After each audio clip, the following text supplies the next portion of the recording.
Tuondoke, unasemaje? Mimi Devi, kwanza nimemsikiliza Ima. Sawa.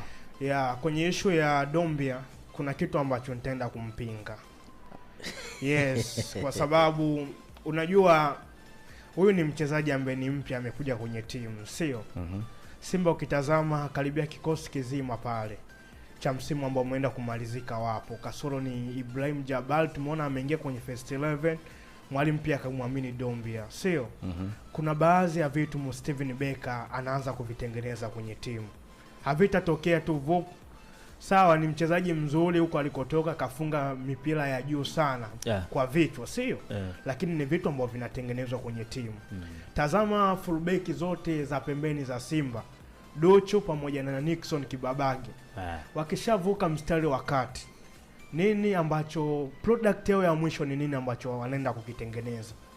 Bado huoni kuna product nzuri ambayo wanaenda kuitoa eneo la mwisho, sio? Unaona Libasege anakuwa anajaribu zaidi peke yake kupiga cross zaidi, au Anset Oula kumtafuta Dombia kwenye eneo lile. Kunakuwa bado na shida, haupati kile kitu ambacho ni kizuri zaidi kwenye eneo la mwisho.